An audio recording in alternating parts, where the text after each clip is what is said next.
In this video, I'm going to tell you all you need to know about jigs, where to use them, how to use them, what colors.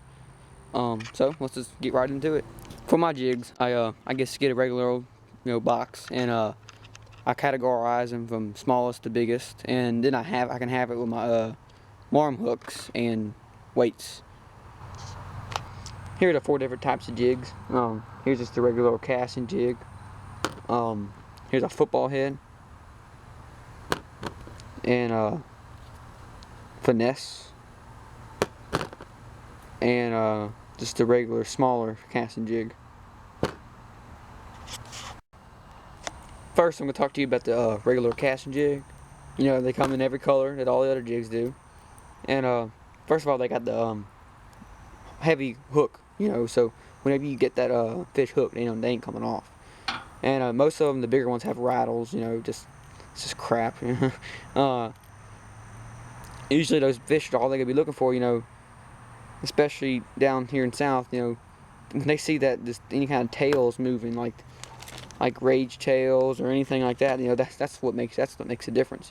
This is just a lead head with a hook on it, and so you can, just normal colors. I like the crawl colors most, but trailers, you could use this a regular rage tail, and this is a baby hyper freak by Lake Fork, and this is more of a finesse type thing. So colder weather, that's pretty much all about the casting jig. Let's move on to the football head. Here we got a football head jig, mostly made for rocks, a deep water cover.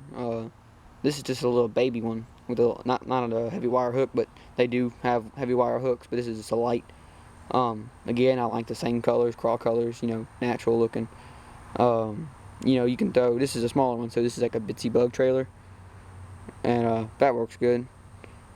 Again, you can put the rage tail baby rage tail on there, and it works really well. So let's move on to the finesse jig. Alright, here's the finesse jig. These work great in cold water, front and smoothed in. Their bass are not biting. You want to make them bite. See, the main thing about this is when you pull it to the water, you see how it the silicone skirt pops up. When it goes to the water, it closes. And what makes that reaction for that fish is when it spreads out and flares out like it's in attack position. So these work very well. I think this is a booyah, and very good jigs. Trailers, I would go more of a subtle technique. Not maybe rage tail, but just something small and doesn't move a lot, just because it's gonna be slowing down. The bass will be slowing down for colder water, not biting. All right, now let's move on to the finesse baby casting jig.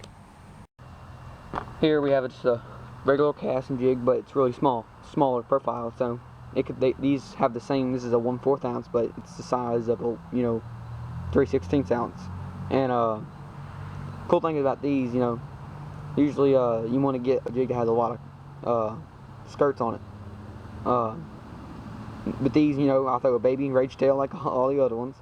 And colors. This is a PB&J. This is always worked good. Catch a bunch of fish on this down south. This is probably going to be the main bait that I throw, especially with the current in the basin. So yeah. These are the trailers that I use the most. Living in the south, this is probably what they're going to eat the most. And this is just a net bait pack of chunk, just for that. Not a lot of movement, any color you can get that in. That's good. Rage tail would be number 1.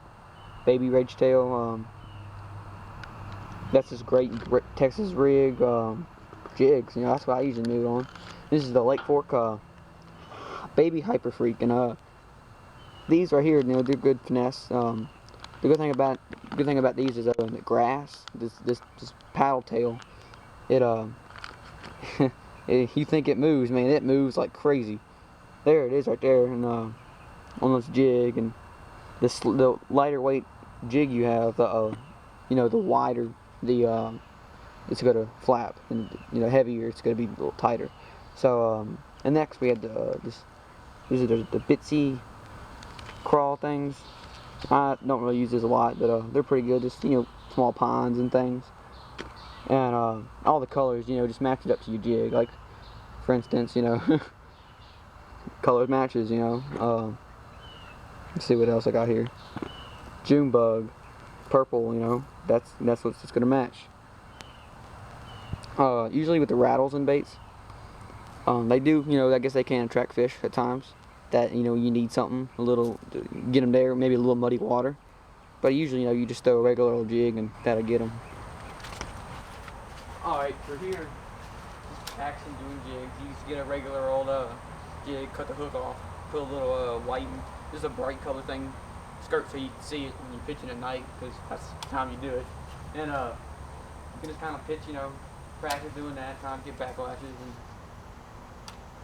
I'll make a video about pitching and how to do it and how to do that thing, but this is a good way to get perfect at getting where you want the bait to go, and at times that can make the difference if you catch the fish or not.